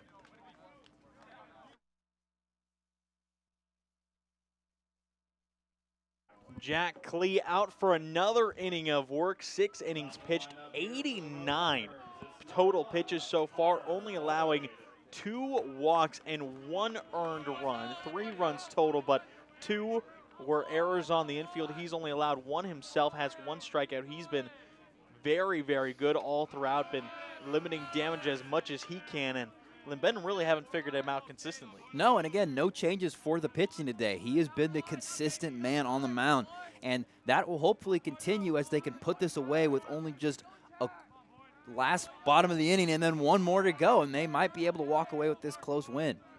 Yeah, bottom of the 7th as this one continues to stay close. Count will go 1-1 versus Connor Boyd at the top of the lineup for Lynn, trying to use this momentum, having that leadoff hitter, having the stronger part of the lineup move forward. As this one will just miss outside. Count will go 2-1. There has been a little bit of activity in the Chemeketa bullpen, but still not enough yet to take out Klee. Wondering how short of a leash he's on going into the bottom half of this inning. That is an interesting question to prove, of like maybe send out another guy to see if you can switch it up and see what you can get. As Lemming will fire it over, not in time, as Boyd will beat out the throw over to Crawford. That's going to be ruled as an infield hit for Connor Boyd, his first hit of the day. It took a nice bounce. It landed perfectly into his glove at the first base, but it was not enough, and he was able to take home using that explosive speed to steal a base. Brooks Avery will step up with 1 on, no 1 out. 1 for 3 on the day, still looking to pick up another big hit here. Could very well see a bunt from Avery in this situation. He will show, puts it back down to the pitcher. This one maybe a little bit too close. They'll get Boyd, will not get Avery. And it looks like Connor Boyd is trying to say that he was not on the base, and we'll see head coach Andy Peterson come out to talk to him. That was interesting. It looked like he got there early. It looks like we will see the umpires have a quick conversation. This would be a big play. It would put 2 runners on with a runner in scoring position and no outs with Bryant Starr up, or it would be 1 out with only 1 runner on first, and that would change things quite a bit, but it looks like the call will stand. Boyd will be out, so that'll be at 1 out, 1 runner on first in Brooks Avery, as Bryant Starr will take over at the plate. And now Starr has the opportunity still to make this a favorable matchup for the Roadrunners with only 1 out still on the board so far. Being able to get his man to move further throughout the diamond and himself find plate, it could be a great situation. Now we'll see Avery take off, as that one was lost behind the dish by Wyatt Hooper, as Brooks Avery will pick up a nice stolen base there, get himself in scoring position. Avery is 8 for 8 on stolen bases on the season. And there's another. He's able to show that speed whenever it's time for him to move bases as quick as possible. He's able to do it. Starr looking to really try and capitalize on this opportunity now. Swings, cracks this one over to Lemming at short. He'll fire it over in time, holds the runner as well, and that is a big out for Klee and the Storm. You still have a man on base, so there's still a chance you can walk away to tie this one up and send it either 4th or 10th inning or see what you can do in the 9th. We'll get to see here if Lindstrom can help out with that. Yeah, Lindstrom, he's got 2 RBIs as of right now. He's been moving up that RBI count. He's got 16 on the season now, including these last 2. Still has not logged a hit today, but does have those 2 RBIs. And that's really what matters, though. When you have RBIs, that's still arguably more helpful than getting the hits in, especially in a matchup like today where every little run counts and every major mistake can lead to a massive momentum swing. Yeah, he's been getting more and more consistent with his swing, but ultimately when runners are in scoring position, that's where he thrives, as this one will be fouled off himself. Count will go 1-1. And Klee looking to stay careful against him here. Knows he can take RBIs off, knows there's a good runner off of second, and he's not trying to give any freebies to Lindstrom. No, giving him freebies would be a horrible opportunity, especially right now. That is not exactly what you want to be giving up this late into a close game that's still very much in reach for the Roadrunners. Clee will set and fire this one, grounded weakly and into foul territory it will go. So count will move up to 1-2 for Clee, as he is now sitting on 99 pitches on the dot. It has been an impressive outing thus far, and he's really been forced to work late into that stamina. He has. He really has been having to reach into his back pocket to see what tricks he can pull out, but he's still been dealing pretty good today. He's been, again, the reliable pitcher for the Storm, and it really is going to see how well he can perform this late into the matchup. And it's been intriguing to see him get more and more starts. We talked a little bit earlier on in the broadcast that he was usually a relief pitcher earlier on this season. Now he's worked more and more into a starting role, as this one flown out into shallow left field. It will be caught on the run by Vaccaro for out number 3. So the Roadrunners come up empty in the bottom of the 7th. Jack Lee, another great inning of work. We'll head to the top of the 8th. Chemeketa still lead 4-3. Lance Kreisberg leading things off for the Storm here in the top of the 8th. He's 2 for 3 with an RBI on the day so far, and he has continued to be one of the biggest offensive threats for Chemeketa. He's been a very valuable asset today, and if he's able to hit his swings right now, this gives Chemeketa a chance to have a great opportunity, as there you have an bright example. And this one will be sent into the crowd beyond the netting here for strike number 1 from Dewey. And again, we have seen him continue to look strong so far, as you know, as of right now, he is 6 for 11 with 4 RBIs versus Lindben in these last 3 games, and that is an incredibly impressive metric considering also how good Lindben's pitching is. But he'll wave at a high off speed there as Dewey's up 0-2. And, you know, that's what makes him so versatile, is that in these last matchups versus Lynn Benton, he's had a very series good of events, and here the pitching just is able to get ahead of him. 0-2 pitch from Dewey. Ooh. This one way over his head. A little too high there, almost took his head off. Yeah, just mixing up the location a little bit. But again, the Lindben defense playing into the shift. We saw it in his last at-bat as Brooks Avery, the second baseman, is past shortstop. This one sent way up high towards shallow left field. Star will get called off by Demanu, and he'll make the catch for out number 1. And Demanu with the nice fielding out, and now the shift can hopefully go back in Lynn Benton's favor with another good series of pitching. But so far, Dewey's been doing good. Very well has through an inning and 2/3. Limiting pitches, only has 13 pitches thrown so far, has himself a strikeout. No hits, no walks, no runs, as Nick Crawford, who had an RBI single in his last at-bat, will step up now, rocks this one down the left field line, and it will go into foul territory. That one, a very threatening look there on the first pitch from Dewey. Dewey already showing that arm, being able to have those good throws near the high area, but if a lower pitcher can get up and have that good swing, he definitely go against you. And Crawford was just able to see that off speed up and early out of the hand, and was able to turn on a little bit too much so, as the count will go 0-1, but Dewey got to be aware of that pull hit immediately. He goes to the slider, check swing. They'll say he went around, and that's strike 2. Dewey's already making a good chance here for the Ben to get back on it and have another opportunity.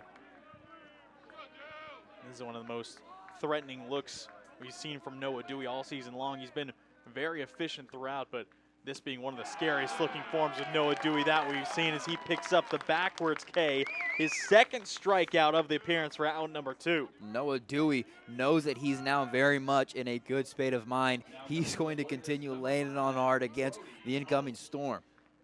Brody Hubble will step up with no one on and 2 outs, trying to just get a runner on board for Chemeketa here in the top of the 8th, but Noah Dewey has proved to be a tall wall to climb, as he'll miss low for ball 1. Quite literally, as we saw earlier, that quick grab above his head like it was nothing. Again, 6'7" size, that really is a massive frame advantage. It's interesting to see both these teams having a 6'7" pitcher on their roster. Lindben having Noah Dewey, and Chemeketa having Warren Rose, who we don't know if we'll see today. Did see him in that last doubleheader versus Lynn just 2 days ago. Would not expect him to return until maybe late in game 2. We'll have to see until later on as the count will go 2-1 versus Hubble. Hubble still searching for his first hit of the afternoon.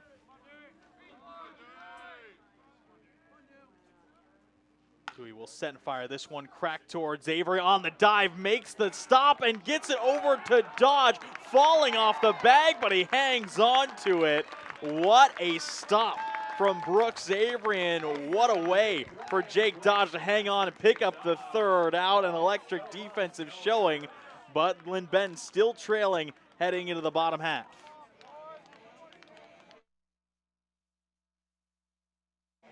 Max Eaton, the freshman right-hander from State, Oregon, taking over duties on the mound for Chemeketa, will step up in place and try and take advantage of the game Jack Klee has left him here in the 8th inning. Jackson Farah being the first player to meet him at home plate, but we've seen Eaton look very good so far. 3.48 ERA over 20 2/3 innings, this being his 11th appearance on the season.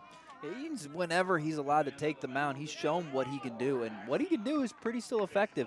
Now, obviously, Klee has had a very good day today. He's been a very consistent pitcher for the Storm on this afternoon, but maybe Eaton can get a little on that and have himself a good day. Yeah, Klee only giving up 1 earned run in 7 innings, and that really showing how good he has been, and that's the 3rd consecutive seven-inning start from Jack Klee as Jackson Farrell rips this one towards right field. Not going to drop in time. Joey Genduso makes the catch, and that's out number 1 for the Storm. Genduso, good job tracking the ball as it before hits the ground. Good attempt there to field the out. It was a good swing from Farrell. Got a lot of power behind it. Unfortunately, just floated a little bit too high out into right field. Andrew Demenu will step up with 1 out and no one on. He's still searching for his first hit of the day. We'll take strike 1 inside. We've seen the pitching look really good. Ultimately, still has felt like a pitching battle throughout today. As this one ripped down the third base line, it stays fair. Demenu trucking into second for extra bases. He's going to have himself a 1-out double. And another error by Chemeketa, losing the ball once again on the defensive side. Hopefully this is not a sign of things to come. And that is a clean double for Andrew Demenu, his 4th double of the season, and a much-needed double at that to put a runner in scoring position as Jake Dodge will step up with 1 out, now a runner in scoring position. Yeah, and the Storm is not a good sign from that defensive showing, and now if you are the Storm, I wonder what you're now thinking about, like hopefully you don't lose momentum here. Yeah, even going to be looking to slow things down as this one sent foul towards the Chemeketa bullpen. Count will go 0-1 early.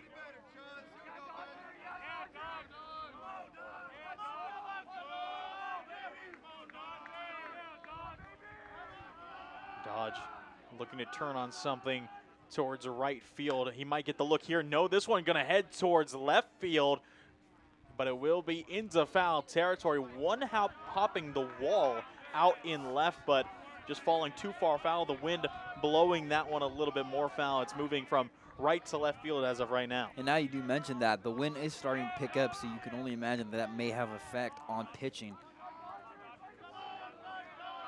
Did see Eaton get 2 innings versus Lynn back in game 1 of the last doubleheader just 2 days ago. Through 2 innings, allowed 2 hits, but no runs, no walks. Was able to escape with limited damage done, and ultimately has looked really solid in his last few appearances. Has done well at minimizing runs. Has allowed pretty consistent hits as Dodge will fly this one out towards left field. The catch will be made out by Joe Vaccaro for out number 2. Again, another good tracking by the Storm's defense there with Vaccaro staying under it, not budging, and calling his man away. Chase Logan will step up with 2 outs and the tying run out on second base. A much needed single at play for the Roadrunners. Don't want to try and let it get to the 9th. still trailing Max Eaton, looking to escape with all he can after giving up that double down the third base line to Demonu. And this one swung on foul straight back. It was an up and in fastball. Logan just couldn't quite get his hands around it.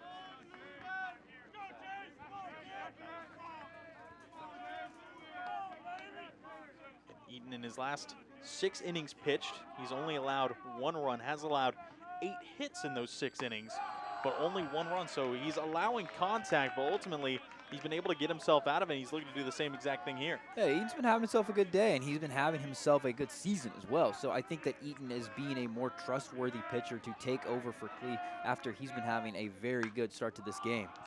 This one sent up high towards center field. Hubble will sit back and gather for out number 3. Chemeketa hang on to their lead heading into the 9th. 1 hit, no runs, no errors.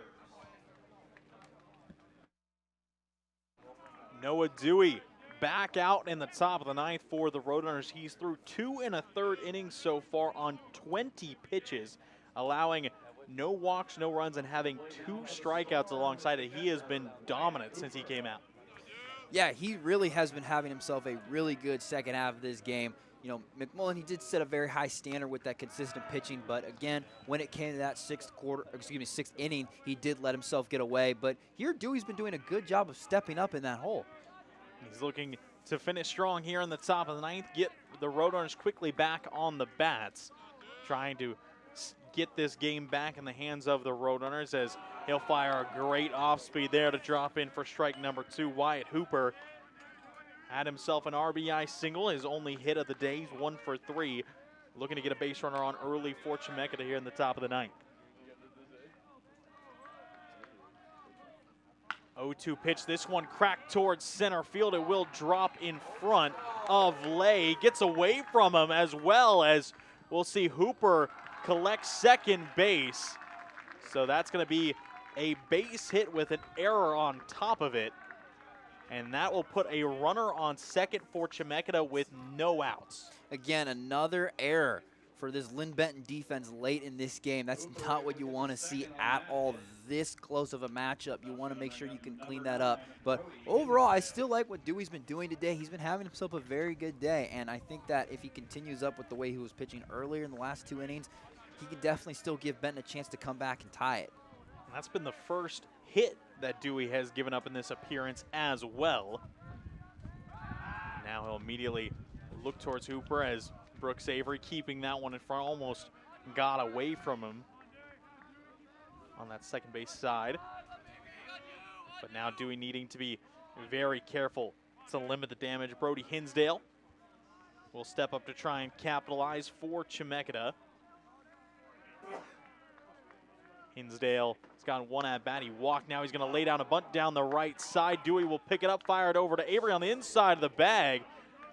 There's a little bit of contact there between Hinsdale and Avery, but the out is still collected, and Hinsdale does a job. Almost runs him over there as he tries to take the base, but Avery keeps his calm and is able to get the out. The job well done by Hinsdale, getting the sac bunt, putting an extending run just 90 feet away. That'll bring up Joe Vaccaro as well, 1 for 3. Trying to get that cushion of a run here in the top of the 9th, and Dewey looking for a massive out here, trying to minimize all the contact he can. Off speed, just dropping low.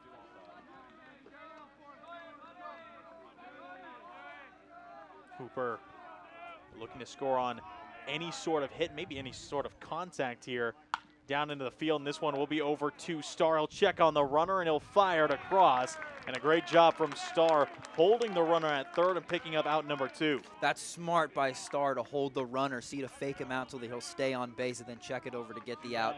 Great series of events, and good job on Starr for thinking ahead to check on the runner.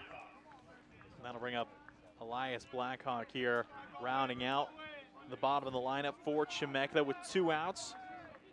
A runner on third, Dewey. Looking for another big out here to try and get Lynn Benton back on the sticks. We'll find the outside corner for strike number 1.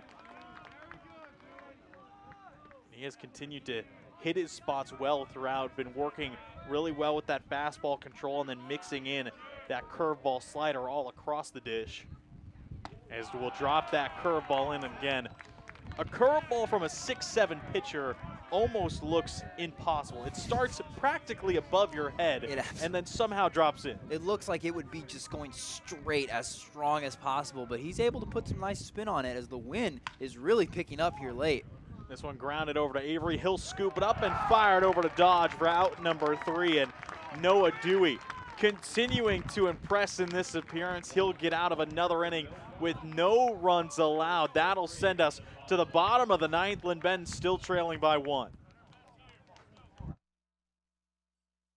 Bottom of the 9th, new pitcher on the mound, but not a new name. Lance Kreisberg, who has been DHing all game long. He's 2 for 4 with an RBI, and now he's on the bump for Chemeketa, trying to finish out this game for the Storm. He can do it all, and this is another aspect of his game that is still one of his best. And now we'll see how he can do on the mound. He's going toe-to-toe with Landon Lay to start. This count will go 2-0 early. And there is a lot of hype around the Linn dugout right now to try and keep momentum rolling and ultimately get things cooked back up here in the bottom of the 9th. Last chance as Lay will show bunt pull back, forcing the location to just be that bit tougher for Kreisberg. Smart move there to fake the bunt. So it's 3-0. No one on, no outs. Lay showing bunt again, and he'll force him to throw it wide, and Landon Lay will get on in a big spot here. No outs. He'll pick up as the lineup card will flip over. Connor Boyd will step up now. 100 IQ play there by Lay, faking the bunt in order to force the run, to force the walk, and he's able to take first. And Kreisberg, this being his 5th appearance on the season, he's sporting himself a 2.25 ERA as Boyd, and almost lined that bunt right back to Brody Hinsdale over at third. But Kreisberg, again, this being his 5th appearance on the season.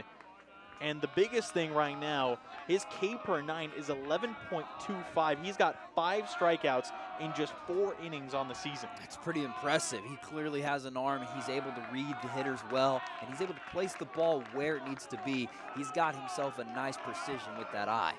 Boyd pulls back there on the bump, but will take strike 2. So Kreisberg working himself right back in it. 0-2 pitch misses away. Lay almost getting caught out there as there's a great stop behind the dish from Wyatt Hooper. Threatening the back pick there. Kreisberg will set. And this one towards the knees will get Boyd looking. A huge backwards K for Lance Kreisberg, and Chemeketa have 1 down. And Kreisberg showing that versatility there with his pitching, going low and knocking a man out. And now 2 outs away from possibly ending this in favor of the Chemeketa Storm. Brooks Avery, 1 for 4 on the day, looking to step up big time here in the bottom of the 9th. Bryant Starr waiting on deck to try and get an opportunity. A big swing and a miss from Avery to start the AB.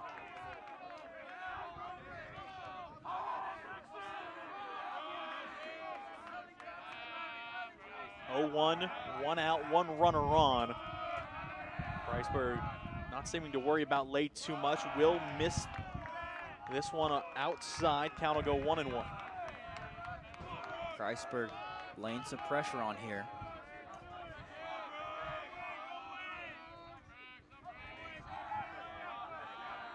Dugout getting loud and into it. Now this one fouled off. Looked to be a hit and run. Lay took off from first. That one sent foul. Count will go 1-2, and pressure now on Brooks Avery to try and put something in play, but looking to stay away from anything grounded up the middle. It would not be ideal. They could easily jump on that and knock your man out. Kreisberg will miss up and away this time. Cal will go 2-2. Is he working that fastball into the outside part of the plate, making it hard to really catch up and read. He's just trying to force that weak contact out of Avery, maybe getting him to chase something up and in. Fastball, swing and a miss. Back-to-back strikeouts for Kreisberg, and Lindben are down to their final out. Kreisberg with another good series of pitching.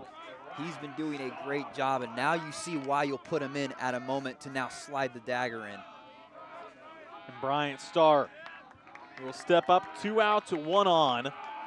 Lindben, their tying run is on first, but Starr needs to stay very careful in his approach. He's 2 for 3 on the day with an RBI and a double. And he's looking for another big swing of the bat here in the bottom of the ninth. Kreisberg will deliver. High fastball by him. Count will go 1-1. Right now we are just seeing Lance power down these Lindben hitters, going straight past him with those middle high fastballs that the Roadrunners just haven't been able to touch so far in the bottom of the ninth. And now he'll fire another fastball, outer part of the plate. He's up in the count, 1-2. Now the Roadrunners down to their final strike. 1 left to go here, and this may be the ball game. Starr crowding the plate as usual, trying to make it even more dangerous. Here's the 1-2 curveball, put up the middle, and this will be a base hit. As we'll see Lay halt at second base. He'll stay there, but Bryant Starr keeps the game alive. Kreisberg had the opportunity to field it, but just barely outside of the glove, tipping the top. And now this could still be manageable for the Roadrunners, depending on what happens here. Now one of the hottest RBI hitters on the Lindben roster in Colton Lindstrom will step up here. 2 runners on, 2 outs. Tying run off of second base. This one fouled straight towards the Lindben dugout. And it's going to be ruled a balk. So the runners will advance with 2 outs, and that is a huge break for the Roadrunners. My goodness, your top RBI swinger at the mound with 2 now inches away from possibly sending on another run to tie it up. Who knows, maybe, depending on how this goes, they could take the lead. The tying run 90 feet away, the game-winning run off of second. High fastball will miss up. Jackson Farah is on deck if there is a walk, but I don't think Lindstrom wants to let it get there. He wants to be the hero right here and now in the bottom of the ninth. Kreisberg will set again. He fires. This one will go through, but stays high. And another ball in the count. Oh, so close. 2-0. Kreisberg has got to be careful in this spot, as this one will be up and in. Count goes 3-0. Lindstrom, do you think he has the green light at this point? He's already got 2 RBIs, but he's on a 3-0 count. He might be thinking to send this one and get the first homer of the game. What a time to nail it. Kreisberg delivers, and you'll just see Lindstrom let it go. Had no intention of swinging there on 3-0, but now he's got to have the green light on 3-1. Farah more than happy to get a chance here, waiting on deck. Kreisberg sets. Tying run just 90 feet away. Here's the pitch, swung on and fouled back. It's going to go to a full count. Game's starting to amp up now. You imagine that Lindstrom, a lot of pressure on his back, but like you said, the green light to just swing and see what you can get. If you can get a lean drive to at least send 1 home, would be a huge deal to tie it up. This is the situation you dream of. 2 on, 2 outs, full count, swung on and put foul just narrowly down the first base line, just fell right of the bag, and it'll be a do-over here on the payoff pitch. So close to having one of them take it. You could see that Lay was already eyeing that home plate to tie it up. That was close. And if that one snuck through, that would have been a game winner, as there is a lot of speed off of second in Bryant Starr. Here's the pitch from Kreisberg, swung on this one towards first. It'll be cleaned up by Crawford for the win, and Chemeketa win 3 straight one-run games over Linn-Ben to add on to their win streak. A big victory there for Chemeketa. Lance Kreisberg shutting things down as of late. And that'll be it. Chemeketa will take it 4-3. We'll be back in just a moment for a post-game breakdown. And Chemeketa take it 4-3 over Linn-Ben. We'll see Jack Klee pick up the win for the Storm. Brody McMullen will have himself the loss for the Roadrunners. We saw Lance Kleinberg was able to get himself the save for Chemeketa, and ultimately another close game. The third one-run game in a row between Linn-Ben and Chemeketa, and the Storm take all three. It's very unfortunate to see this way end up for Linn-Ben. Oh, so close in every single matchup, being only just a few runs away from making it a doable game for them, and this is no different. Yeah, we saw some good offense all over the place. Bryant Starr for Linn-Ben went 3 for 4 with a double and an RBI. Of course, saw Lance Kreisberg. He went 2 for 4 with a double and an RBI. He looked good. Wyatt Hooper, the catcher, had a standout performance as well. He went 2 for 4, was a big part of it. And obviously, we saw the pitching battle. Jack Klee did incredibly well through 7 innings, his third consecutive 7-inning start. Only allowed 1 earned run, had Max Eden and Lance Kreisberg in support over for Linn-Ben. Brody McMullen, he threw himself a solid 5 2/3. Ultimately, that 6th inning just got away from him, and Noah Dewey looked dominant through that last 3 1/3 innings. The pitching was the highlight for both teams, both giving out good performances, but it was the errors that really killed it for both teams. Several miscommunications, a lot of tipped balls, very close to being fielded inside of gloves. However, they were just not being able to reach out far enough and field those balls, and it did result in a lot of stolen bases and free runs. Yeah, the errors really kicked things off for Chemeketa. They were able to clean it up as the game went on, and then it was Linn-Ben's turn. Had a couple critical errors that allowed a run through and ultimately gave Chemeketa the lead. And then when it came down to it in the bottom of the ninth, couldn't quite get the job done when it needed. Linn-Ben, they'll drop down to 27-8-1 overall, 23-8 in the South region. Chemeketa will move up, trying to get closer to that playoff spot, 16-15 in the South, and now 24-18 in the overall. And they have been looking good. Of course, we'll see how they do in this game 2 of this doubleheader. That will be coming up on the NWAC Sports Network. But that being said, we will give a shout out to our crew here. Producer Brynn Kirkland, director Drew West, cam and engineer Andy Sloan. Also on cams, Jon Reece and Brady Elliott.